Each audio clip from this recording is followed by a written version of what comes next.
نبدأ. بسم الله الرحمن الرحيم. نحييكم بتحية الإسلام تحية مباركة طيبة من السلام عليكم ورحمة الله وبركاته. الحمد لله رب العالمين، إياه نعبد وإياه نستعين. الصلاة والسلام على الأنبياء والمرسلين، خاصة نبينا محمد صلى الله عليه وسلم وهو خاتم النبيين بلسان عربي مبين، وعلى آله وأصحابه أجمعين ومن تبعهم بإحسان إلى يوم الدين إلى يوم القيامة. أما بعد، قال الله تعالى في كتابه الكريم العظيم وهو أصدق القائلين وأحسن القائلين: أعوذ بالله من الشيطان الرجيم. يا أيها الذين آمنوا اتقوا الله حق تقاته ولا تموتن إلا وأنتم مسلمون. وقال أيضا: يا أيها الذين آمنوا اتقوا الله وقولوا قولا سديدا يصلح لكم أعمالكم ويغفر لكم ذنوبكم ومن يطع الله ورسوله فقد فاز فوزا عظيما. قال الرسول عليه الصلاة والسلام في حديثه: فإن أصدق الحديث كتاب الله وخير الهدى هدى محمد صلى الله عليه وسلم وشر الأمور محدثاتها فإن كل محدثات بدعة وكل بدعة ضلالة وكل ضلالة في النار. أما بعد، نشكر الله تعالى على كل نعم كثيرة طيبة مباركة في هذه الفرصة المناسبة في هذا المساء المبارك. جمعنا الله وحشرنا الله تبارك وتعالى في هذا المسجد في هذا المكان إن شاء الله تعالى كما في العادة يوم الخميس بعد صلاة العصر حتى قبيل المغرب. إن شاء الله تعالى سنتكلم وسندرس اللغة العربية. اللغة العربية هي لغة سهلة كما قال كل العلماء هم يقولون أن اللغة العربية لغة سهلة بالنسبة هذه اللغة. وكذلك كما قال الله سبحانه وتعالى في سورة يوسف: إنا أنزلناه قرآنا عربيا لعلكم تعقلون. قال بعض المفسرين بمعنى لعلكم تفهمون. هذا يدل على أن اللغة العربية هي لغة سهلة. Terima kasih wassalamu ala Rasulullah Karim Muhammad bin Abdullah sallallahu alaihi wasallam wa huwa qad akhrajana min adh-dhulumati ila an-nur tarakna dhulumati fil wara'i summa nuwajjihu nura fil alam bi nuril Islam wa bi nuri sunnatihi sallallahu alaihi wasallam. Pada kesempatan yang berbahagia ini bismillah bihamdillah qulu lakum ahlan wa sahlan wa marhaban bi qudumikum wa bi humurikum ila hadzal masjid. Kita bersyukur kepada Allah Subhanahu wa taala masih memberikan kesempatan, semangat, istiqomah yang ini merupakan sebuah modal berharga bagi para penuntut ilmu. Orang yang mereka bergelut dalam bidang ilmu kalau tidak semangat, ini beberapa persen bahkan lebih daripada separuhnya bisa merontokkan, membuat dia jenuh, putus asa, pesimis dan lain-lain. Kesemangat ini siapa yang berikan? Allah Subhanahu wa ta'ala. Maka setiap ketika kita beraktivitas yang menyangkut dunia saja kita bisa berdoa untuk dimudahkan, apalagi aktivitas yang berkaitan dengan sesuatu yang belum kita ketahui. Dalam hal ini adalah ilmu yang mendatangkan manfaat bagi diri kita. Nabi SAW mengajarkan sebuah doa: Allahumma la sahla illa ma ja'altahu sahla wa anta taj'alul hazna idza syi'ta sahla. Tidak ada yang sulit bagi Allah Subhanahu wa taala. Kalau Allah berkehendak, maka mintalah sesuatu yang mudah dari Allah Subhanahu wa taala. Teman-teman fillah azallahu wa iyyakum, saudara-saudaraku kaum muslimin yang dirahmati Allah Subhanahu wa taala, pada kesempatan sore hari ini sebagaimana biasa yang merupakan pertemuan yang keempat kalau saya tidak salah ya, kita membahas tentang ilmu bahasa Arab. Sebagaimana yang sering saya ulang-ulang bahwa bahasa Arab terbagi menjadi beberapa cabang ilmu. Ya, kalau dijabarkan secara lebih detail ada sekitar 11 cabang ilmu ilmu yang dipelajari oleh seseorang ketika dia belajar bahasa Arab. Tapi dua di antaranya menjadi ilmu alat yang sangat penting dan paling penting di antara 11 cabang tersebut, yaitu ilmu nahwu dan ilmu sharaf. Dengan dua bekal cabang ilmu inilah seseorang bisa memahami, mengetahui tulisan yang tidak berharokat. Jadi ada 3 PR kita yang saya sebutkan. Tiga-tiganya ini mustahil, sangat kecil kemungkinannya untuk bisa dicapai secara bersamaan. Kita harus sabar untuk mendapatkan ketiga ini kalau memang kita berharap untuk memahami bahasa Arab. Yang pertama adalah membaca, yaitu membaca tulisan tentu saja yang tidak ada harakatnya. Ya, karena kita bisa membaca kitab atau tulisan yang berharakat sebagaimana Al-Qur'an kan. Ya, Allah berikan kemudahan. Jadi kita sudah belajar untuk punya kajian bersama satis yang lain tentang Al-Qur'an. Ya, kemudian kita sudah terbiasa membacanya, sudah sering berinteraksi dengannya, sehingga tadinya mungkin sulit, sehingga menjadi mudah karena seringnya interaksi. Yang pertama. Yang kedua adalah mengikrarnya. Jadi bukan hanya sekedar bisa membaca, tapi juga mengetahui dalil dan alasan kenapa saya membacanya begitu. Apa alasannya saya bisa membaca seperti itu? Karena apa yang kita baca mirip seperti nanti keadaan kita di padang mahsyar, kalau saya bilang. Kalau kita membaca sebuah tulisan yang tidak ada harokatnya, kemudian ketika ditanya oleh orang lain kenapa antum baca seperti itu, maka kita harus punya dalil yang bisa kita pertanggungjawabkan. Begitu juga ketika nanti seorang di hadapan Allah, dia harus punya alasan dan punya jawaban kenapa dia melakukan itu di dunia, dan persis seperti itu. Maka yang kedua adalah dia punya cara dan punya ilmu untuk mengi'rab namanya. Ya, mengi'rab itu adalah mengetahui kaidah dan hukum cara bacanya. Sebagaimana dalam ilmu tajwid, antum baca dengung tanpa dengung, baca yang dengan nyata, ada ikhfa, ada idhar, ada itlaq dan lain-lain, itu semua dalam ilmu tajwid. Dalam ilmu bahasa Arab juga ada istilah-istilah ini. Ya, kemudian yang ketiga adalah menterjemahkan. Ya, menterjemahkan.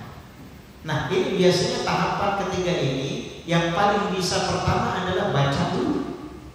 Dan saya yakin semua orang yang bisa baca Quran, walaupun harakatnya tidak ada, ya, ketika dia dihadapkan pada sebuah buku yang tidak berharakat, ketika dia terbiasa baca Quran, itu bisa dibaca. Saya yakin bisa dibaca.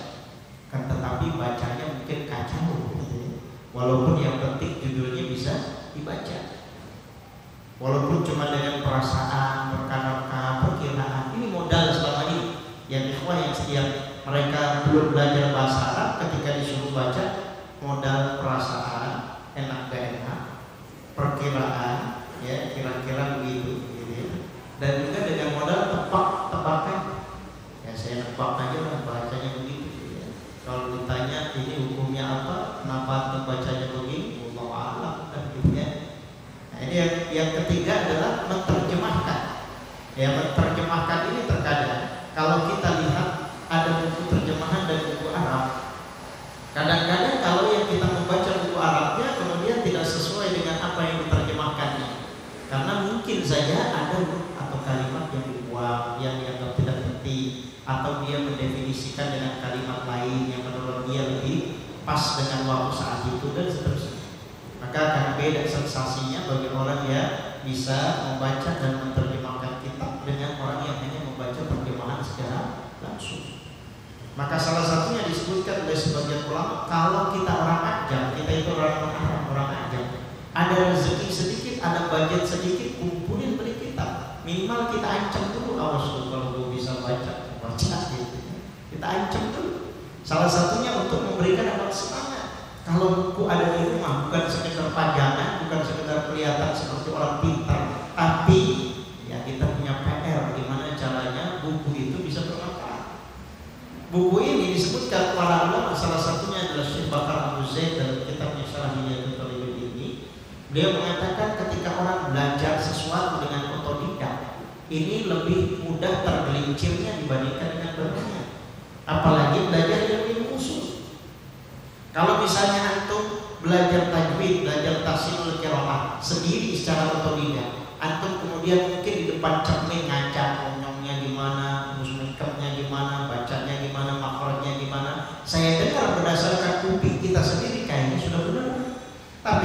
giliran ke syekh atau giliran ke ustadznya ternyata dikoreksinya banyak. Ya begitu juga ketika kita belajar dengan buku itu nggak akan bisa ngomong ente bacanya salah gitu ya. Jadi salah satu sistem yang diajarkan ulama adalah salah satunya berarti dengan menggunakan guru, adanya orang yang mengajar. Nah, teman-teman video azanillah wa yakum pada kesempatan sore hari ini, sebagaimana biasa kita akan masuk sekarang pada pertemuan berikutnya. Kita akan belajar ilmu nahwu lagi. Ya, sering saya ulang-ulang, kita akan selang-seling belajar nahwu, shorof, muhadatsah. Nahwu, shorof, muhadatsah. Setiap pelajaran nahwu dan shorof akan ada PR, dan setiap pelajaran muhadatsah PR-nya menghafal. Insyaallah berarti ada 3 minggu waktunya untuk menghafal. Ya, karena ketemu lagi nanti di pekan 2 pekan atau 3 pekan selanjutnya. Nah, nanti ini akan bersambung terus sehingga antum bisa bicara di sini walaupun awalnya menghafal dulu, nggak masalah. Saya bekerja di sini, saya pergi jam sekian, saya melakukan ini, saya kembali lagi sekali dengan menggunakan bahasa Arab. Ya, walaupun dengan awalnya menghafal, tapi lama-kelamaan insya Allah membiasakan lisan, ya, adalah membiasakan berucap kalimat-kalimat berbahasa Arab. Karena kalimat-kalimat orang-orang Indonesia sudah mengindonesiakan bahasa Arab sehingga akhirnya kacau semua. Ada, nah, Sunda gitu ya. Zuhur, lohor gitu ya. Sehingga akhirnya sudah terbiasa lisannya sulit untuk mengucapkan huruf-huruf berbahasa Arab. Ya, maka yang datangnya dari Arab diucapkan dengan huruf Arab biar terbiasa dalam lisannya berucap berbahasa Arab. Pada pertemuan sebelumnya sudah kita bahas bersama ya tentang beberapa hal yang berkaitan dengan bekal kita dalam menempuh usaha untuk memahamkan diri dengan bahasa Arab. Ada nahwu, ada shorof, ada mufradat. Kemudian juga ada unsur-unsur bahasa Arab yang perlu kita ketahui juga ada 3, ada isim, ada huruf, dan juga ada fiil disertai dengan tanda-tandanya. Dan yang kemarin sudah kita bahas juga ada tanda-tanda isim. Ya, jadi isim itu menunjukkan kepada 5 hal, yaitu kepada manusia, hewan, tumbuhan, benda mati, dan juga kata sifat. Nah, itu disebut isim. Tapi antum bisa mengetahui itu kalau tahu artinya. Tapi kalau kita tidak tahu artinya bisa dilihat dari sisi lafaznya. Kalau lafaznya ada harokat kasrohnya, atau ada tanwinnya, atau ada alif lamnya, ya, atau ada huruf jarnya, nah berarti kalimatnya itu adalah isim. Kalau dilihat dari lafaz. Yang ini adalah contoh-contoh atau tanda-tanda sebuah kalimat dikatakan isim. Ya, sama seperti kita bisa melihat sesuatu yang bisa ketahui dengan tandanya. Ya, ini bisa kita ketahui dengan tandanya. Gampang ya, orang kembar identik saja mungkin ada sesuatu yang berbeda. Upin dan Ipin, yang satu ada rambutnya, satu enggak, ada ketahuan. Rambutnya itulah yang menjadi tanda. Gini ya, para ulama ini menjelaskan sesuatu yang saya pernah sampaikan. Kalau ada ha, jim, ha dan ho. Ya, kalau jim ketahuan karena ada titiknya di perut. Kalau ho ketahuan karena ada titiknya di kepala. Kalau ha karena tidak ada titiknya, gitu ya. Jadi untuk membedakan apa bedanya isim fiil dengan huruf. Kalau isim itu pasti ada tandanya, pasti punya tanda-tandanya seperti yang tadi ada sebutkan. Dari sisi maknanya menunjukkan tadi 5 hal, dari sisi lafaznya melihat tadi 4 hal. Kalau misalnya fiil juga sama, dia bisa diketahui juga dengan tanda-tanda fiilnya, kemasukan kod, ada huruf sin, ada huruf solfa, ada huruf lam, ada huruf mudharaah, huruf anita, alif, nun, ya, dan ta di depannya. Berarti itu adalah fiil. Kemudian huruf tandanya gimana? Huruf tidak punya tanda. Kalau selama tidak ada tanda isim dan tidak ada tanda fiil, berarti dia huruf. Jadi ini pengkiasan antara isim fiil dengan huruf, antara huruf jim, ha dan kho. Ha itu diibaratkan seperti huruf tadi. Kenapa antum bisa mengatakan itu ha? Ya karena nggak ada titiknya. Kenapa antum bisa sebutkan itu jim? Ya karena titiknya di bawah. Kenapa disebutkan kho? Karena titiknya di atas. Kurang lebih gitu.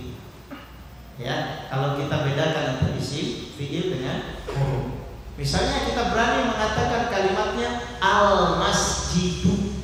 Kita berani katakan itu isim fi'il atau huruf? Isim. Kenapa kita bisa berani katakan itu isim? Karena ada tandanya berupa alif lam. Ya, ada tandanya berupa alif lam. Kalau misalnya Anda katakan qad yaktubu, ini isim atau fi'il? Fi'il. Kenapa kita berani katakan ini fi'il? Karena ada tandanya berupa qad. Ya. Nah, ketika misalnya saya katakan hal, ha dan lam, hal. Kalau kita katakan ini isim, dia tidak punya tanda. Kemasukan alif lam nggak bisa. Diberikan tanwin nggak bisa. Kemasukan huruf jar fi hal nggak ada. Kemasukan qad hal nggak ada. Kemasukan lam hal nggak ada. Karena tidak ada dan tidak bisa dimasuki oleh semua tanda, baik tanda isim maupun fi'il, maka kita katakan hal sebagai huruf. Ya, ini ya. Sebelum kita lanjut di pembahasan setelahnya, ada pertanyaan berapa? Nah, ini kita akan belajar dari halaman 14.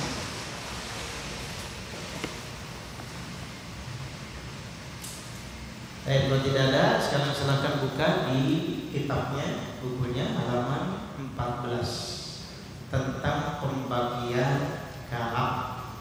Ya, tentang pembagian kalam. Kalam dalam bahasa Arab adalah lafaz yang tersusun dari rangkaian kata, atau disebut juga kalimat dalam bahasa kita.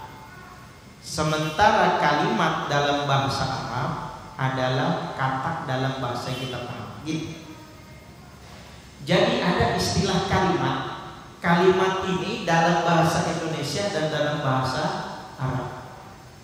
Ya, dalam bahasa Indonesia dan dalam bahasa Arab ada. Kalau misalnya saya bahasa Indonesia kan, saya pergi ke pasar. Kalimat ini kata atau kalimat dalam bahasa Indonesia? Kalimat. Kalau saya sebutkan masjid dalam bahasa Indonesia, kata atau kalimat? Kata. Jadi kalimat itu kita bahasa Indonesia dulu ya. Dalam bahasa Indonesia, kalimat itu adalah gabungan susunan dari rangkaian-rangkaian kata. Itu disebut kalimat dalam bahasa Indonesia. Tapi kalau dalam bahasa Arab yang disebut kalimat itu dia sudah tersusun. Ya, dia sudah tersusun yang nantinya disebut kalam. Ya, yang nantinya disebut kalam. Jadi kata dalam bahasa Indonesia dinamakan kalimat dalam bahasa Arab. Ya, dinamakan kalimat dalam bahasa Arab. Kalau bahasa Indonesia buku ini disebut kata. Kalau kitabun, ini makna bahasa Arabnya dari buku, disebut kalimah. Paham ya? Jadi ini mohon dibedakan dulu persepsi kita, mindset kita tentang perbedaan kalimat. Kalau saya sebut kalimat dalam pelajaran bahasa Arab, berarti yang dimaksud adalah kata dalam bahasa Indonesia. Ya, masjidun, maktabun, kitabun, fasdun, saburotun, saatun, sakun, mirwahatun, itu semua adalah kalimat dalam bahasa Arab, kata dalam bahasa Indonesia. Sementara kalau dalam bahasa Indonesia kalimat, dalam bahasa Arab disebut kalam. Disebut kalam. Ya, ada istilah lain yang mengatakan jumlah. Ya, sama ya. Jadi semua itu ada istilah-istilahnya sendiri-sendiri yang kadang-kadang setiap ilmu itu punya istilah yang sama, tapi kadang-kadang suka bertabrakan. Ya, sudah bertabrakan. Yang sering saya sampaikan adalah istilah jamak. Dalam bahasa Arab ada istilah jamak. Dalam ilmu fikih juga ada istilah jamak. Jangan dibenturkan nanti repot. Ya, nanti contohnya ada sampaikan di depan. Nah, di belakang. Baik. Contoh kalimat. Kalimat dalam bahasa Arab ya. Al-qalamu pulpen, ala di atas, kitabun buku. Ya. Mungkin lebih enaknya disebut mufradat gitu ya, atau kosakata. Nah, ini kalimat dalam bahasa Arab terdiri cuma satu kata, baik dia isim, fiil maupun huruf. Yang jelas isinya satu kata, baik dia punya makna maupun tidak punya makna, yang disebut kalimat, kata. Nah, kalam Arab terbagi menjadi 3. Ada yang disebut mufrad, jumlah, dan syibhu jumlah. Yang pertama adalah mufradnya. Jadi kalau saya buat bagan untuk membantu ya, supaya kita lebih paham dari uraian ini. Ya, biasanya mungkin begini.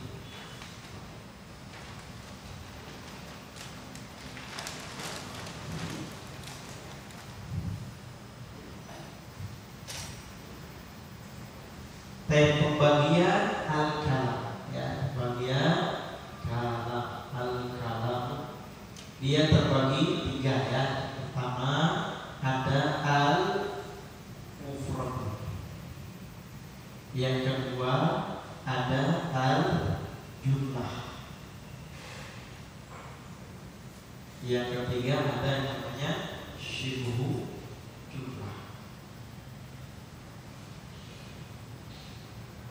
Syibhu jumlati. Nah, ini disebut kalam.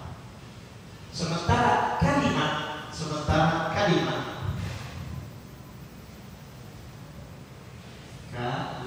itu dia juga terbagi 3.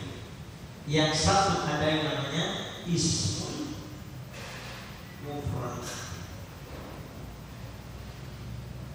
Yang kedua ada yang namanya al-musanna. Yang ketiga ada yang namanya al-jam'u. Ya, ini untuk memudahkan kita untuk memahami dari yang ada di buku yang Anda tuliskan. Tapi mohon diperhatikan dulu. Al-kalam terbagi menjadi 3. Ada yang namanya mufrad. Yang dimaksud mufrad itu adalah kata selain daripada jumlah, yaitu kalimat sempurna, dan juga syibhu jumlah. Syibhu jumlah adalah semi kalimat, ya, yang semi kalimat. Dalam bahasa Indonesia misalnya ada lafaz-lafaz yang diandalkan oleh kalimat di sekolah, di atas, dari sana, dari kamar, dari dapur, di atas meja. Nah, kalimat itu semi kalimat karena orang yang dengar itu belum ngerti maksudnya apa. Tapi kalau jumlah kalimat sempurna, ya, dia kalimat sempurna. Nah, mufrad ini selain ini dan selain ini, ya, ini nanti akan disebutkan. Kemudian yang kedua kalimat, sekarang yang kalimat. Kalau ini kalam, ini sekarang kedua kalimat terbagi menjadi 3. Ada ismul mufrad, kata tunggal. Kata tunggal. Musanna adalah ganda. Jamak adalah lebih besar daripada 3. Lebih besar dari 3. Ini pembagian kalimat, yaitu setiap kata tunggal disebut isim mufrad. Setiap kalimat yang menunjukkan kepada 2, yang bilangannya ada 2 disebut musanna, dan setiap kalimat yang menunjukkan lebih daripada 2 disebut jamak. Ya, disebut jamak.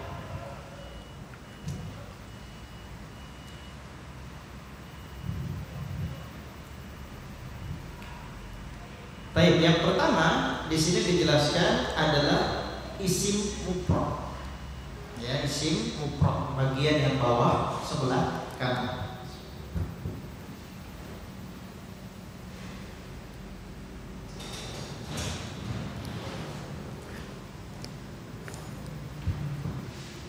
Isim mufrad adalah kata tunggal atau kalimat yang bermakna satu dan bukan jumlah.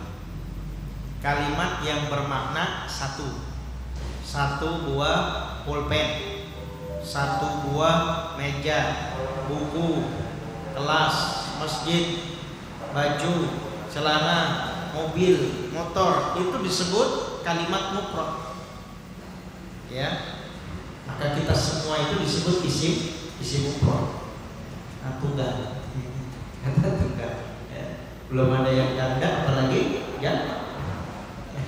Semuanya masih isim mufrad. Gitu ya. Saya nggak tahu ada yang lainnya. Baik. Sedangkan sebuah kalimat yang bermakna ganda atau dua disebut isim mutsanna yang tengah. Maknanya dua. Bahasa Indonesia ketika ingin ada pengulangan kata, ketika ingin menunjukkan kata tersebut lebih dari satu, biasanya suka diulang. Misalnya ada dua pulpen disebut pulpen. Ada buku banyak disebut buku. Ada orang banyak disebut orang, gitu ya. Suka disulang-ulang. Tapi kalau dalam bahasa Arab dia punya kaidah, dia punya rumus, punya cara. Cara inilah yang kan kita pelajari. Baik. Nah, kemudian untuk membuat kalimatnya ini menjadi isim yang maknanya lebih dari satu, dalam hal ini adalah dua, berarti caranya adalah dengan menambahkan huruf alif dan nun. Tambahkan alif dan nun. Atau ya dan nun pada huruf terakhirnya, pada kata tunggalnya. Nanti saya akan tuliskan contoh. Kalau yang jamak dia tergantung, nanti punya dua jamak, dia terbagi jadi tiga. 1, 2, 3. Ini yang ditulis di sini ringkasan dari yang ada di buku ini. Ya. Satu disebut mudzakkar salim. Satu disebut muannas salim. Satu disebut jamak taksir. Kalau yang mudzakkar salim tambahannya wawu dan nun atau ya dan nun. Kalau muannas salim tambahannya alif dan ta. Kalau taksir dia tidak punya kaidah. Ya, dia tidak punya kaidah. Baik. Contoh misalnya dalam bahasa Indonesia, kalimat mufrad kita sebutkan satu orang. Lapasnya misalnya kalimat mudarrisun, satu orang guru. Mudarrisun, satu orang guru. Kalau kita mau mengucapkan dua orang, bukan mudarrisun, ya. Tapi sesuai dengan kaidah ini, tambahkan alif dan nun. Tambahkan di mana? Di akhir katanya. Dari apa? Dari isim mufradnya ini. Dari isim mufradnya. Kalau di huruf terakhirnya tidak ada tak marbutah, tinggal tambahin aja. Ya, berarti jadilah mudarrisani. Gitu. Tambahkan alif nun. Ini kan gak ada alif nunnya, belakangnya sin. Ini sinnya masih ada. Tambahkan alif dan nun. Karena di sini dua, tambahkan alif nun atau ya dan nun, berarti dia satu lagi tambahkan ya dan nun.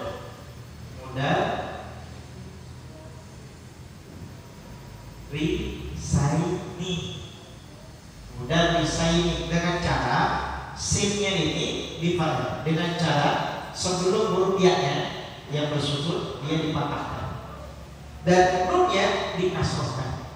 Mudarrisaini, sebelum ya-nya fathah, nunnya kasroh.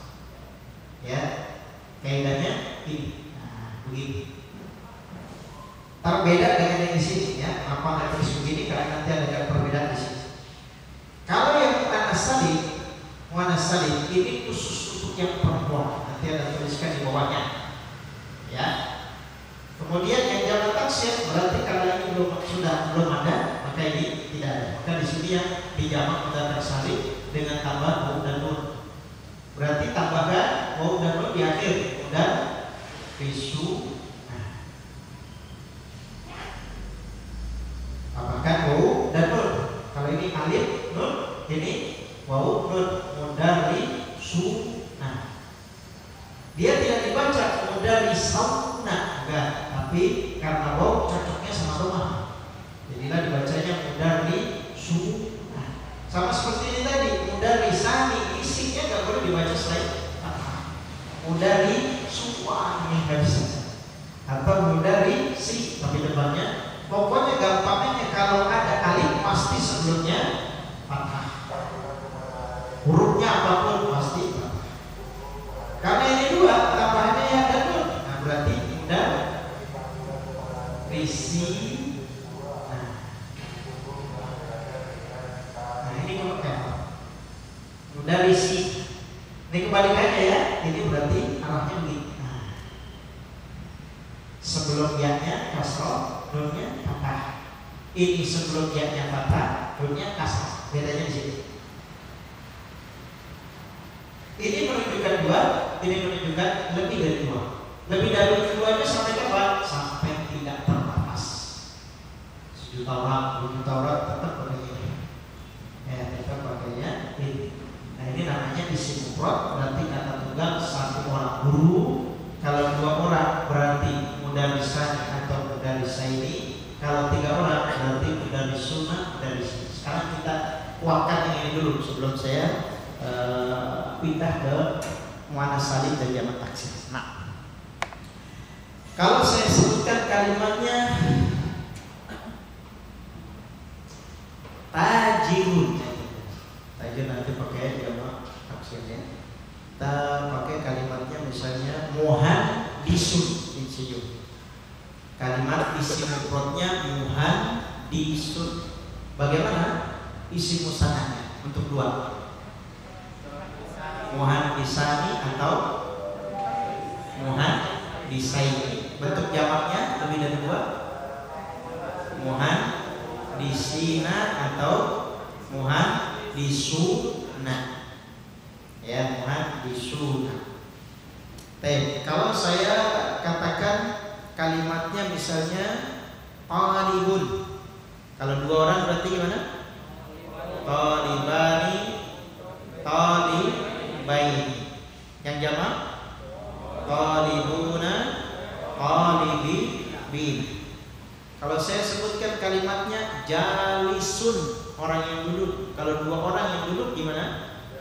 Jalisani atau jalisaini. Orangnya 3, jalisuna atau jalisina.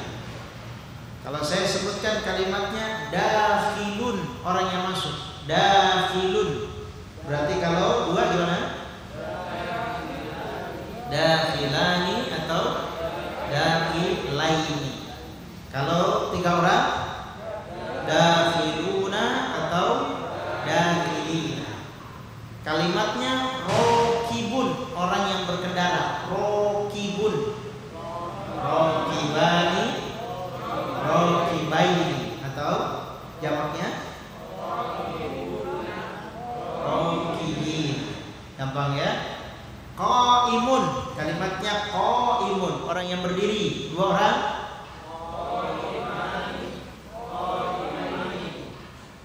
terus jamaknya qaimin.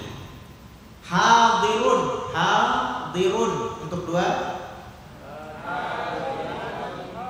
hadirani, hadiraini. Terus hadiruna, hadirina. Ya, hadirun, ya, hadirun. Nah, itu diambil dari bahasa. Nah, ini kalau bentuknya jamak mudzakkar salim. Pokoknya semua yang tidak berakal maupun yang berakal bisa dibentuk menjadi isim musanna yang bermakna dua. Baik kalimatnya berakal atau yang tidak berakal. Beda dengan jamak mudzakkar salim. Kalau jamak mudzakkar salim nanti di sini ada syaratnya. Baik, sekarang lihat kembali di buku di halaman 14 bagian A paling bawah. Jamak terbagi menjadi 3. Yang pertama adalah jamak mudzakkar salim. Apabila kalimat tersebut berasal dari jenis laki-laki yang namanya mudzakkar. Mudzakkar itu indahu dzakar, dia punya dzakar, maka disebut mudzakkar. Yang biasanya ditandai dengan tidak adanya huruf tak marbutoh. Nah, ini kalau misalnya sebuah kalimat mudahnya begitu. Walaupun nanti aplikasinya tidak mesti. Karena dalam bahasa Arab itu kita harus menyiapkan dada sebagaimana kita belajar fikih. Ada nanti perbedaan, ada nanti sesuatu yang kita anggap baku ternyata ada pengecualian, gitu ya. Nah, mudahnya setiap kata kalimat yang tidak ada tak marbutohnya. Tak marbutoh tahu ya? Itu tak marbut ya, seperti yang Anda tuliskan di sini. Nah, dia tidak ada di akhir kalimat, maka disebut isim mudzakkar. Disebut isim mudzakkar. Dan lebih dari 2, maka disebut jamak mudzakkar salim. Di mana pembentukannya ditambahkan 2 huruf pada akhir kalimat dari mufradnya, yaitu waw dan nun atau ya dan nun. Contoh mudarrisun jadi mudarrisuna, mudarrisina. Contoh muslimun, muslimuna, muslimina. Kafirun, kafiruna, kafirina. Nanti mungkin akan muncul di antum pertanyaan, kapan dia pakai waw dan nun, kapan dia pakai ya dan nun. Nah, ini ana jawab nanti. Pokoknya antum tahu dia punya 2 alternatif, baik yang bermakna ganda maupun yang bermakna lebih daripada 2. Ya, makna ganda. Sekarang kita fokuskan kepada kalimat yang maknanya 2. Ini lebih umum, lebih bebas. Ya, lebih umum dan lebih bebas. Qolamun berarti 2. Qolamani, qolamaini. Kitabun 2. Baik, maktabun 2. Sayyaratun 2. Sayyarotani, sayyarataini. Masjidun 2. Masjidani, masjidaini. Baik. Ustadun 2. Ustadani, ustadaini. Babun pintu 2. Faslun kelas 2. Faslaini, faslani, faslaini. Saburatun 2. Saatun jam 2. Masnaun pabrik 2. Masna'ani, masna'aini. Syajaratun pohon 2. Mudah, gampang ya? Gampang. Kemudian ya, jamak mudzakkar salim ini antum bisa lihat catatannya nih. Karena yang jamak mudzakkar salim ada catatannya. Isim mufrad yang bisa dibentuk menjadi jamak mudzakkar salim adalah kalimat yang menunjukkan kepada jenis laki-laki dan berakal. Ini 2 syarat ya bagi jamak mudzakkar salim yang ini. Syarat yang pertama, dia harus apa? Mudzakkar, laki-laki. Mudzakkar atau laki-laki. Yang kedua harus berakal. Kalimatnya, misalnya Anda sebutkan kalimatnya kitabun, hanya buku. Ini mudzakkar atau bukan? Mudzakkar atau bukan? Mudzakkar. Dari mana kita tahu dia mudzakkar? Tidak ada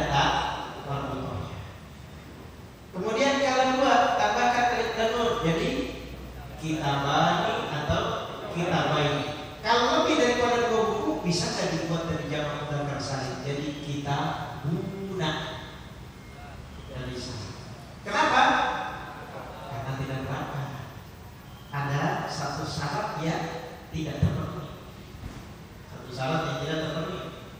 Kemudian misalnya saya sebutkan kalimatnya, saya rotul mobil. Saya rotul mobil. Dua mobil.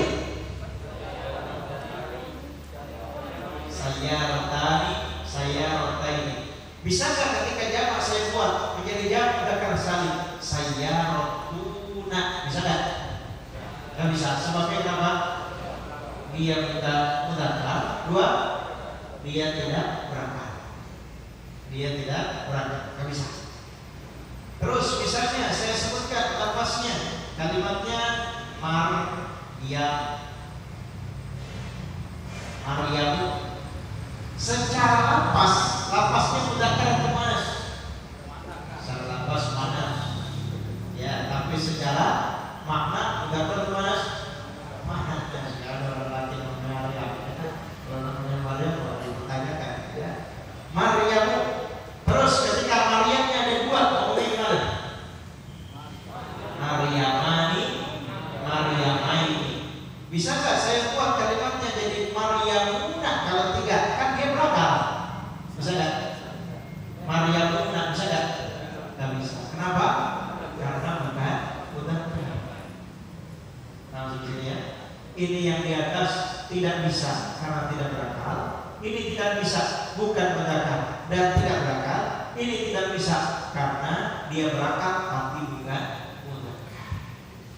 Jadi syarat dua ini harus terpenuhi. Contoh pada mudarisus terpenuhi dia. Mudarisus ya berakal dan lagi masuk. Talibun mudzakkar dan lagi tidak berakal. Ya, begitu juga pada lafaz-lafaz ya. Sampai sini ada pertanyaan?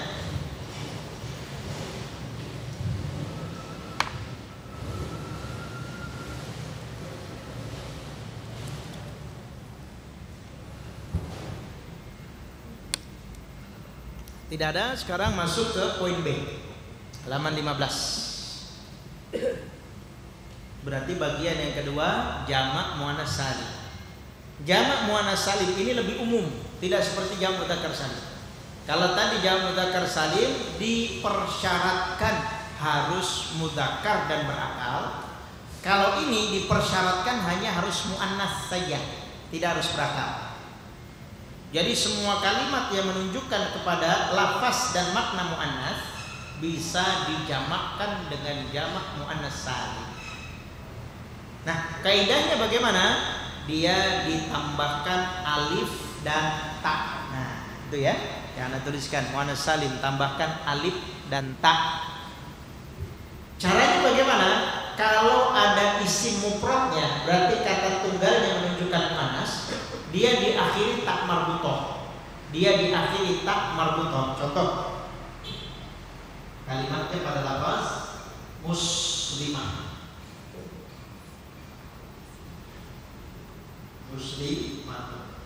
Ini muannas atau mudzakkar? Muannas. Nah, kemudian karena dia tadi muannas ini bisa dibikin musanna. Ini muannas, ini musannahnya beda dari sudah betul-betul. Musannah maknanya dua. Kalau muannas maknanya perempuan. Nah, ini enggak punya syarat ini. Laki, perempuan, berakal, tidak berakal, semua bisa dibikin dengan kaidah ini. Tapi kalau jamak, nah dia punya syarat, dia punya syarat. Nah, kalau kalimatnya muslimah, lafaznya muannas. Dan tidak bisa dibikin jamak mudzakkar salim tadi muslimah tuna atau muslimah tina, nggak bisa karena syaratnya mudzakkar tidak terpenuhi walaupun dia berakal. Lantas gimana alternatifnya? Dia pakai jamak ini, jamak muannas salim. Kalau muslimahnya banyak, caranya gimana? Buang dulu tak marbutoh ini, buang. Baru ditambahkan alif dan ta. Ya, sama dengan muslimatun. Gitu. begitu. Ya, semua kalimatnya yang diakhiri sama tak marbutohnya dihilangkan dulu, dihapus, baru tambahkan ta, alif dan ta. Contoh misalnya kalimat lain, sayyarotun, berarti jamaknya gimana? Sayyarotun, bukan sayyarotatun, ya. Sayyarotun dengan cara membuat tak marbutohnya ditambahkan alif dan ta sama dengan sayyarotun. Kalimatnya misalnya sa'atun, lupa ya.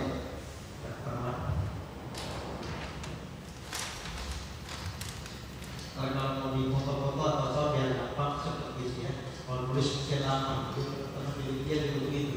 Masuk sudah, saya tulis sudah lama nulis lah ya. Baik, misalnya kalimatnya sa'at. Saya mau buatkan jamak, berarti gimana? Sa'atun. Sa'atun. Ini dua tambah alif dan ta sama dengan sa'atun. Saya terus misalnya kalimatnya satu roti. Gimana Pak? Betul. Kalimatnya gitu jamak. Sabu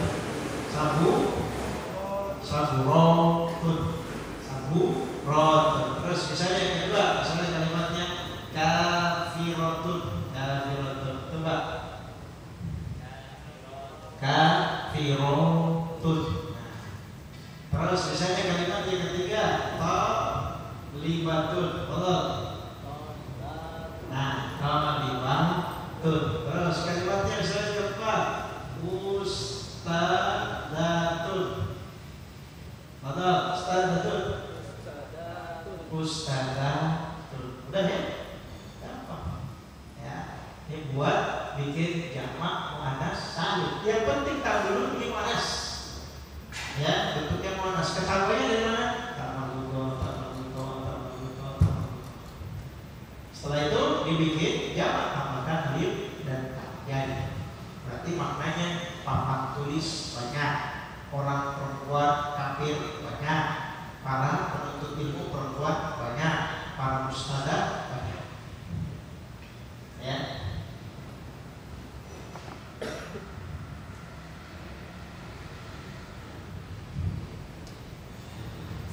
Tapi selama ini ada terjadi kesalahan. Ya, misalnya mengucapkan selamat datang kepada para ustadz atau para asatis dan asatidah. Ini salah. Ya, selamat datang kepada para asatis dan asatidah. Dengan mengatakan asatis buat yang perempuan, asatis buat yang laki-laki dan asatidah untuk yang perempuan. Ini kesalahan nih yang masyhur, yang sudah banyak digunakan. Terus kemudian ada apa lagi ya? Saya lupa, ada beberapa yang pernah saya catat ya. Ada beberapa kesalahan yang kemudian sudah banyak digunakan di masyarakat, ya, banyak digunakan di masyarakat. Nah, jamak dalam bentuk ini tidak bisa menunjukkan kepada sesuatu yang berakal, tidak harus. Ya, beda dengan jamak mudzakkar salim. Pada catatan ya di halaman 15, jamak dalam bentuk ini tidak harus menunjukkan kepada sesuatu yang berakal. Jadi dia berakal atau tidak, yang jelas selama dia muannas bisa dibentuk menjadi jamak muannas salim. Nah,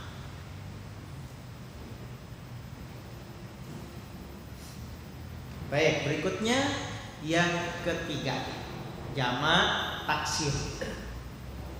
Taksir ya, dalam bahasa Indonesia ini sering taksir gitu ya. Saya taksir, saya kira-kira. Ini maknanya bukan. Dia diambil dari pecahan bahasa kassaro yukassiru taksiron. Maknanya adalah berantakan, tidak beraturan. Itu namanya taksir. Ya. Maka khusus untuk jamak taksir ini dia tidak punya kaidah.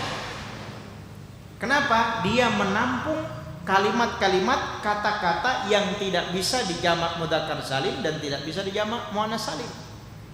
Ada nggak kata-katanya? Banyak. Contoh misalnya kalimat yang sering kita temui, ya, qolamun, ya, kitabun, ya, terus apa lagi misalnya masjidun, ya, terus apa lagi? Nah, kaul, baju, ya, kaos, apa lagi? Nah, miftahun, tahun. Nah, ini kalimat-kalimatnya gimana nasibnya nih? Ya, lihat ini mudzakkar semua. Tapi dia tidak bisa dimasukkan ke dalam jamak mudzakkar salim karena tidak berakal semua. Dibikin qolamuna nggak bisa, kitabuna, masjiduna, saubuna, miftahuna nggak bisa. Karena ada syarat yang tidak terpenuhi, kalimat ini semuanya tidak berakal. Nah, kalau dia tidak bisa dibikin jamak muannats salim kita nggak bisa. Qolamatun, kitabatun, masjidatun nggak bisa. Kalau ada yang memaksakan begini, berarti mainnya kurang jauh dia. Ya, mainnya kurang jauh. Ya. Baca ini qolamat, jamaknya apa? Qolamatun, mainnya kurang jauh dia. Kalau main becekan lah. Ya, qolamat, kitabun, masjidun, kaum dan miftah. Nah, karena jamak mudzakkar salim tidak bisa, jamak muannats salim juga tidak bisa, berarti tinggal bersama jamak taksir. Nah, jamak taksir ini gimana? Karena dia tidak punya kaidah, ikutin orang Arab. Ya, orang Arab memperlakukannya gimana? Gitu. Ya, maka ada kamus kecil namanya kamus jamak taksir karena dia tidak punya kaidah. Ya, baru di sini nanti kita lihat di sini nanti perbedaannya ya. Qolamun jamaknya aqlam. Kitabun jamaknya kutub. Masjidun jamaknya masajid. Saubun jamaknya thiyab. Miftah jamaknya mafatih. Lihat, beda semua kan? Aqlam, kutubun, masajid, thiyab, mafatih. Nah, ini yang disebut taksir, berantakan, kacau. Ya, jadi hanya bisa dihafal dan lihat kamus. Ya, lihat kamus untuk mengetahui jamak taksirnya ini apa. Ya, tidak ada cara lain kecuali mengikuti orang-orang karena bahasa mereka. Ya terserah dia mau bikin jamaknya bagaimana, gitu ya. Jadi tidak punya kaidah khusus. Ya, sebagaimana mungkin saya biasa dalam bahasa Indonesia kita punya bahasa Indonesia gitu ya. Kenapa gemblong dinamakan gemblong gitu ya? Kenapa bakwan dari toge dari kol disebut bakwan? Ya terserah kita. Orang lain nggak boleh protes. Ya begitu juga sama. Ini bahasa Arab berasal dari Arab ya kita tinggal ikuti saja. Ya karena ada namanya jamak taksir yang tidak beraturan atau dia tidak punya kaidah khusus yang baku. Nah, ya di sini dituliskan jamak taksir jika bentuk kalimat yang bermakna jamak tidak menggunakan tambahan huruf-huruf tersebut. Yang dimaksud huruf-huruf tersebut adalah waw dan nun atau ya dan nun atau alif dan ta. Berarti pada jamak mudzakkar salim dan jamak muannats salim. Namun justru ditambahkan dengan huruf lain atau bahkan dikurangi hurufnya. Tidak beraturan. Nah, ini kan lihat nih. Ada yang ditambahin hurufnya, ada yang dikurangi. Qolamun jadi aqlam, ditambahin atau dikurangi? Tambahin. Kitabun jadi kutub, dikurangi atau tambahin? Dikurangi. Masjidun jadi masajid? Tambah. Saubun jadi thiyab? Tambah. Miftah jadi mafatih? Berapa? 1, 2, 3, 4, 5. 1, 2, 3, 4, 5, 6. Tambah. Ya. Ada yang kurang, ada yang ditambah. Ada yang mufradnya lebih panjang daripada jamaknya, ada sebaliknya. Jamaknya lebih pendek daripada isim. Yang namanya juga tidak beraturan. Nah, maka disebut jamak taksir, di mana salah satunya adalah isim mudzakkar yang tidak berakal. Kalau muannats tadi, muannats salim itu lebih umumnya lebih gamblang, lebih gampang, lebih simpel. Dia berakal maupun tidak berakal semuanya pakai jamak muannats salim bisa. Pokoknya selama huruf terakhirnya diakhiri marbutoh atau menunjukkan makna perempuan. Tapi kalau mudzakkar salim dia punya syarat berakal tadi. Nah, karena semua isi mudzakkar ada yang tidak berakal, maka dimasukkan ke dalam pembahasan jamak taksir. Nah,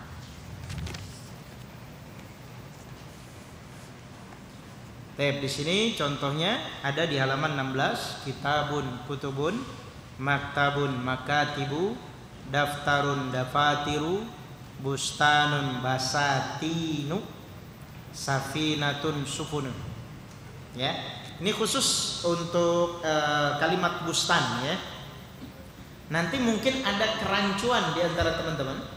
Ada kalimat-kalimat yang diakhiri alif dan nun tapi bukan musanna. Ya, diakhiri alif dan nun tapi dia bukan musanna. Nah, ini untuk kita jadikan apa? Rujukan. Contoh pada lafaz ini ya. Ustad. Ada orang dulu menteri dulu ya namanya Ustadul Arifin ya, dulu zaman dulu kabinet ya balik ya.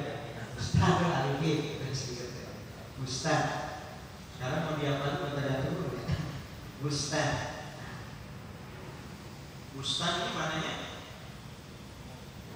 kebun atau taman ya. Ada lafaz lagi fustan. Fustan maknanya apa? Ada makna lagi finjan. Finjan. Ya. Ada yang mungkin sering kita ketahui Rahman. Ya, Rahman. Nah. Kalimatnya semua diakhiri alif semua, tapi bukan disebut di sini musanna. Nah, gimana tahunya nih? Satu, kalau yang namanya isim musanna nunnya itu pasti apa? Muslimani, muslimaini, berarti selalu kasrah. Gak ada yang doma, gak ada juga yang fathah. Ini makna. Yang kedua, namanya alif dan nunnya dalam isim musanna dia asli atau tambahan? Tambahan.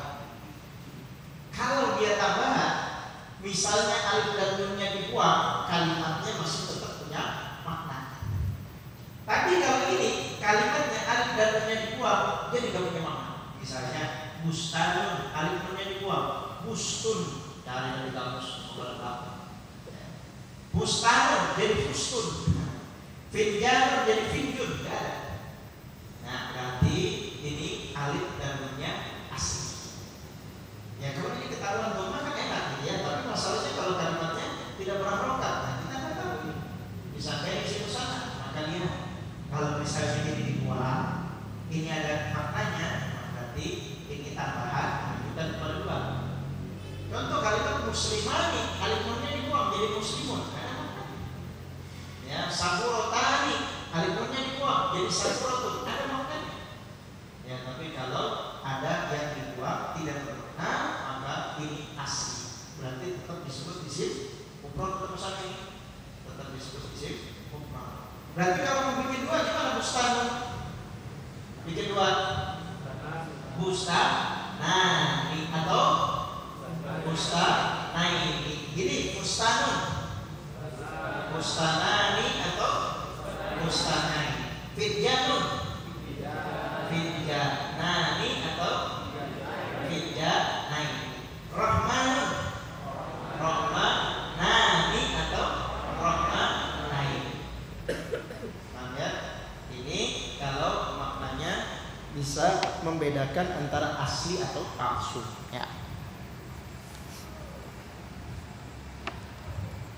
Nah, ini disebutkan oleh penulis Subhanallah halaman 16, catatan untuk mengetahui jamak taksir harus merujuk kepada kamus. Ya, merujuk kepada kamus. Kalau memang belum tahu. Dari kasarnya ya, taksirul ismi ada mufrad, musanna, tambahkan alif nun, ya dan nun, begitu juga jamak terbagi menjadi 3, muzakkar salim, tambahan wawu dan nun atau ya dan nun, dan muannas salim alif dan ta, serta satu lagi jamak taksir.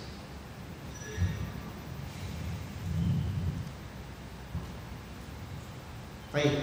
Nah, kemudian yang kedua adalah jumlah. Nah, tadi kan ini sudah selesai nih, berarti pembahasan pembagian kalimat isim mufrad, ya, kemudian jamak, isim mufrad, musanna dan jamak. Jamak terbagi menjadi 3. Nanti di akhir kita akan ulang secara klasikal, ya. Kemudian yang kedua adalah jumlah. Jumlah dalam bahasa Indonesia berarti disebut kalimat, ya. Dalam bahasa Arab disebut jumlah atau kalam. Disebut kalam atau jumlah. Dalam bahasa Indonesia disebut kalimat. Yaitu jumlah yang sudah sempurna serta dapat dipahami oleh orang yang mendengar. Atau disebut kalimat dalam bahasa kita. Kata adalah kalimat, sedangkan kalimat adalah jumlah dalam bahasa Arab. Jumlah terbagi 2, ada ismiyah dan fi'liyah. Nah, ini saya contoh berikutnya, ya. Ya, ini kita lihat ya.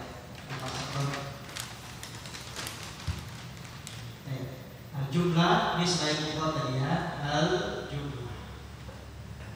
Dia terbagi 2. Yang satu ada jumlah yang namanya al-ismiyah. Yang satu namanya al-fi'liyah. Nah, ini kan aku kemarin sudah tahu, ya, isim tanda-tandanya apa, kemudian maknanya menunjukkan kepada apa. Kemudian fi'il juga tanda-tandanya apa, pembagian fi'ilnya juga kemarin sudah ada madi, waktu lampau. Nah, sekarang apa namanya fi'il apa? Untuk menunjukkan makna sekarang fi'il mudhari, menunjukkan waktu yang akan datang fi'il amr, kata kerja, perintah. Ini disebut fi'il. Nah, disebut isim. Nah, dalam bahasa Arab jumlah itu ada 2 ini. Kalau ismiyah adalah jumlah dalam bahasa Arab, ya, atau kalimat dalam bahasa Indonesia yang diawali dengan isim. Yang diawali dengan isim. Kalau ini jumlah atau kalimat yang diawali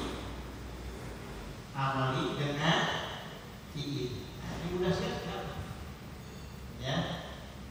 Contoh, antum tahu bahwa isim itu tadi beralif lam. Nah, misalnya saya sebutkan al-kitabu, cuma hanya begini saja belum disebut jumlah karena cuma satu kalimat. Maka ini cuma disebut kata dalam bahasa Indonesia. Dalam bahasa Arab tadi disebut apa? Kalimat. Kalau saya sebutkan al-kitabu jadi buku ini baru, sudah bisa dicatat. Orang yang mendengar paham buku ini baru. Nah, ini disebut jumlah ismiyah. Kenapa? Awalnya isi. Ini. Ya, kita tahu dari mana awalnya isi. Ini ada. Ya, ada. Ya. Ada yang bisa kasih contoh lain yang menunjukkan kepada jumlah ismiyah diawali dengan isi. Selain beralif lam misalnya.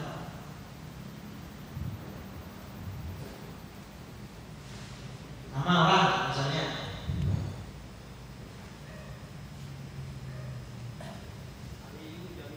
Aliun, Jamilun, tas, ya. Aliun, Jamil, Aliun, Jamil, Ali, apa? Nah, ini diawali dengan Ali.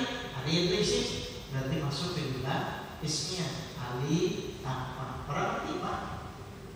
Ya, diawali dengan isim isyarah, misalnya dengan nama ada. Ada apa? Ada kolam. Ini isim. Kenapa? Karena ada isim. Ya. Nah, sekarang yang fi'il, kalimatnya didahului dengan fi'il. Misalnya kalimatnya fi'il mati dulu, menunjukkan waktu yang sudah lewat. Do, roba, Zaidun, Ali, iya. Si Zaid telah memukul Ali. Nah, kalimatnya diawali dengan fi'il mati, berarti disebut jumlah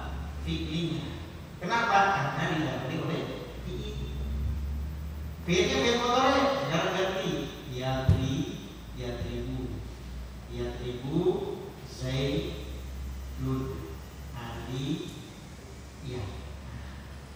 Zaid sedang mukul Ali atau Zaid akan mukul Ali. Kalau ini sudah dilakukan, ini sedang atau akan dikerjakan. Ini pakai fiil mati, ini pakai fiil mudhari. Ketahuan ini mudhari dari mana? Huruf ya. Ya.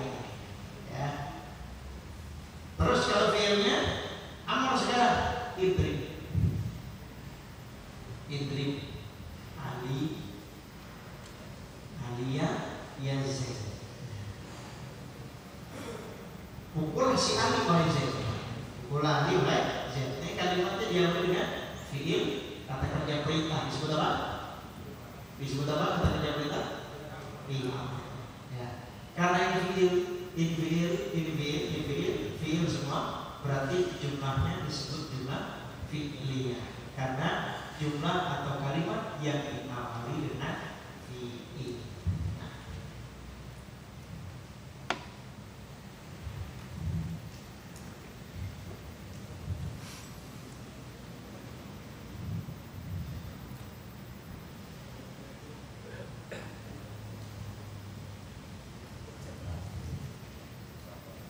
Contoh yang dibawakan penulis ini pada jumlah ismiyah al-faslu wasi'un, as-sayyaratu wuliyatun, ar-rajulu al-jamilu fil jami'ati, talibatun sobiratun fil maktabati. Nah, ini semuanya jumlah apa? Ismiyah. Kenapa? Tahunya dari mana? Diawali dengan isim semua. Al-faslu isim ada alif lam, as-sayyaratu isim ada alif lam, ar-rajulu isim ada alif lam, talibatun isim ada apanya? Tanwin. Nah, bawahnya diawali dengan fiil. Adhabu ila suqi, sayaqra'u Muhammadun al-Qur'ana, safara Zaidun ilal madinati. Ya, nama Usmanu, itu semuanya fiil. Ya, maka disebut jumlah fi'liyah.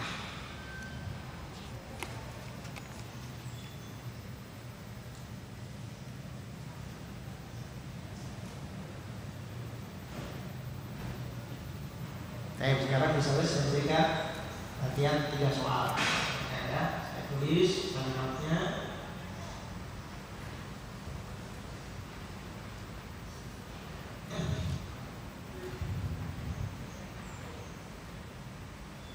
Muhammadun Ghaniyun. Yang kedua, kataba Muhammadun kitaba. Terus kemudian yang ketiga, kalimatnya misalnya al-kursiyu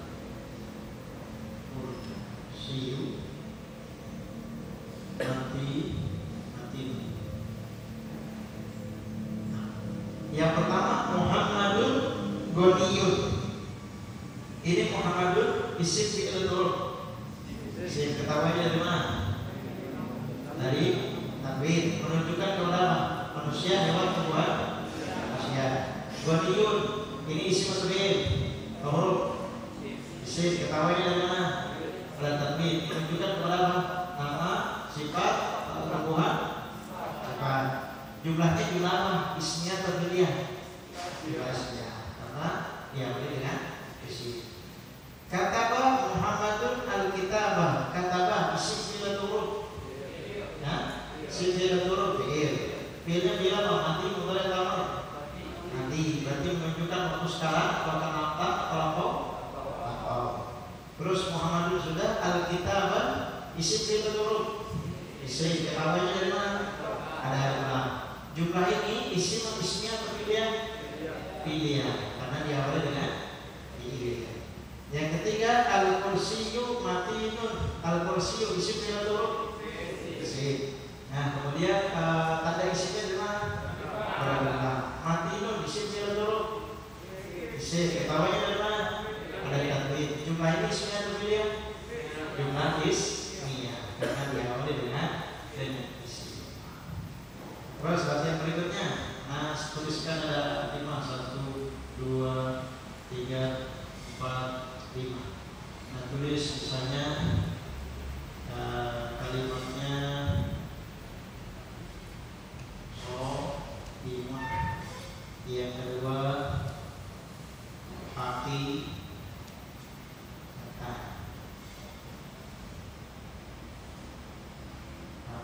bata mi, kemudian yang ketiga abwa bun, yang ketiga pito, yang kelima pila,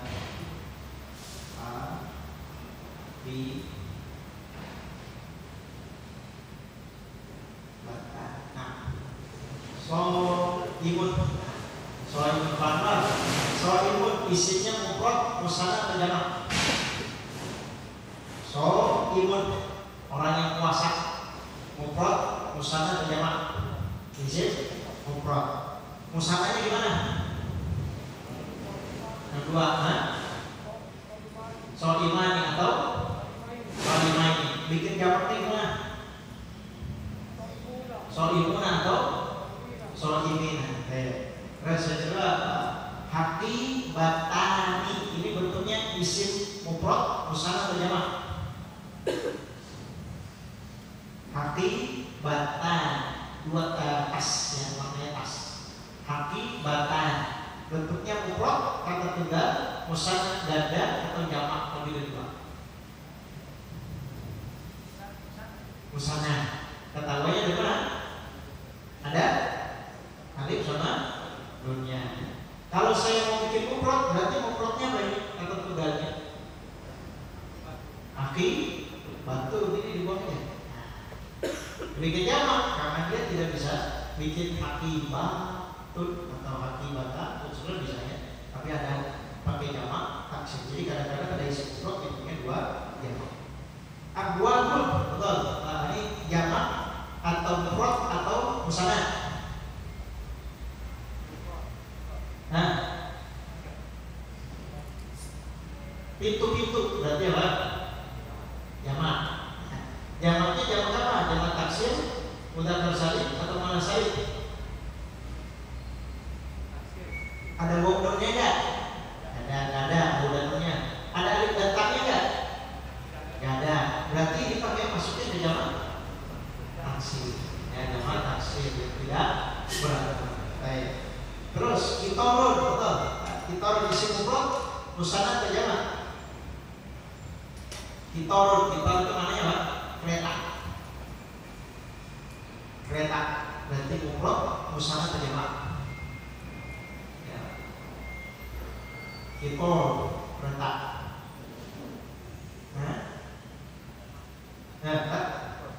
Isim mufrad. Ya, isim mufrad. Saya mau bikin dua, Pak. Gimana caranya? Dua kereta gitu.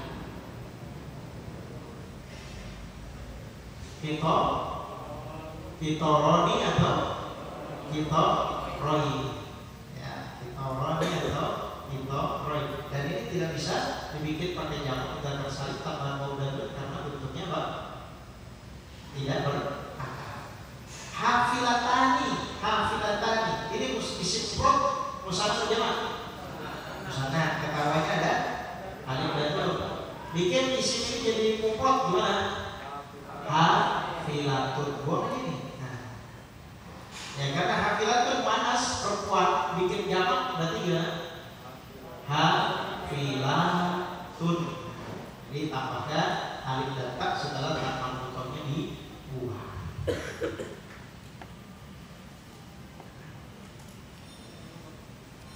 Baik. Terus terakhir yang ketiga ini syibu jumlah ya. Syibu jumlah untuk menggenapkan ya pembagian kalam. Syibu jumlah adalah semi kalimat ya, di halaman 17 semi kalimat. Namanya semi kalimat dibilang kalimat tapi lebih dari dua katanya tapi dibilang jumlah belum dipahami, jadi nanggung gitu. Makanya disebut semi kalimat. Dan ini bukan disebut jumlah, tapi namanya syibhu jumlah. Makna syibhu jumlah apa? Menyerupai jumlah, seperti jumlah. Kenapa disebut seperti jumlah? Karena katanya ada dua, kalimatnya ada dua. Ya, ini biasanya diawali huruf jar. Diawali huruf jar. Ini contoh halal maktabi, di atas meja. Nah, kalau saya cuma menyebutkan di atas meja, apa maksudnya di atas meja? Nah, ini belum dipahami. Kecuali kalau itu sebuah jawaban, ada pertanyaan. Ya, di mana bukunya? Di atas meja. Nah, bisa.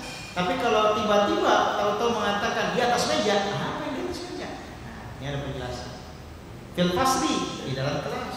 Anil jamiati, dari kampus. Siapa yang dari kampus? Kenapa dari kampus? Apa yang terjadi di kampus? Nah, tentu pertanyaannya banyak. Ya, ini namanya syibhu jumlah. Ya. Dan kita ulang. Kalam atau kalimat, kalam terbagi menjadi 3. Ada mufrad, ada jumlah, dan ada syibhu jumlah. Kemudian kalimat terbagi menjadi 3. Yang pertama isim mufrad, kedua musanna, yang ketiga jamak. Jamak terbagi menjadi 3. Apa saja? Mudzakkar salim, muannats salim, dan jamak taksir. Isim mufrad menunjukkan kata tunggal. Musanna menunjukkan makna ganda. Jamak menunjukkan makna lebih dari 2. Ya, lebih dari 2, bukan lebih dari 3. Berarti kalau lebih dari 3 nggak termasuk tadi ya. Lebih dari 2. Nah, untuk membuat isim musanna, kaidahnya ditambahkan apa? Alif dan nun atau ya dan nun pada akhir isim mufradnya. Kemudian jamak mudzakkar salim ditambahkan apa? Waw dan nun atau ya dan nun pada isim mufradnya. Kemudian pada jamak muannats salim ditambahkan apa? Alif dan ta. Kalau jamak taksir, dia tidak punya kaidah khusus alias tidak beraturan. Ya. Jumlah terbagi menjadi berapa? 2. Satu jumlah ismiyah, satu lagi jumlah fi'liyah. Jumlah ismiyah adalah diawali dengan isim. Jumlah fi'liyah adalah diawali dengan fi'il. Kalau syibhu jumlah diawali dengan huruf jar. Nah, wallahu a'lam. Kenyang ya?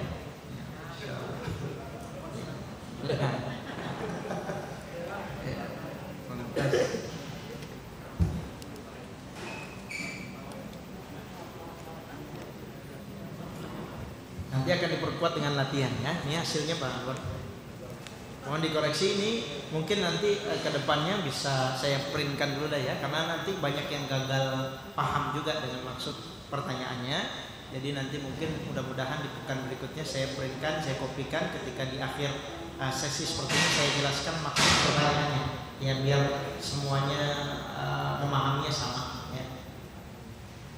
Tapi sampai sini ada soal tanya? Tidak ada ya? Ya, silakan, Mohit. Oh iya, betul. Ada itu masuk isim, dia masuknya kemana? Tandanya kan nggak ada. Ya, tandanya itu tandanya apa? Tanwin enggak, alif lam enggak, terus apa lagi? Huruf jar enggak. Nanti ketahuannya dia itu sebagai isim, bisa atau tidaknya dia contoh didahului oleh huruf jar. Misalnya min hada. Min hada. Bisa enggak? Bisa. Berarti ini isim. Walaupun tidak ada alif lam al hada, tidak ada, bisa. Pemasukan tanwin hadun itu enggak bisa. Tapi dia bisa didahului huruf jar. Min hada. Ada kalimatnya. Oh, berarti ada masuk ke kategori isim. Ya, walaupun tidak menunjukkan atau tidak punya tanda khusus selain daripada kemasukan huruf jar.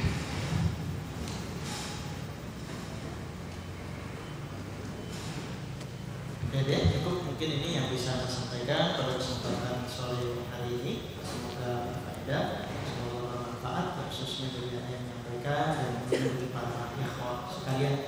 Yang penting jaga kekompakan, jaga keistiqomahan, saling menyemangati satu dengan yang lain.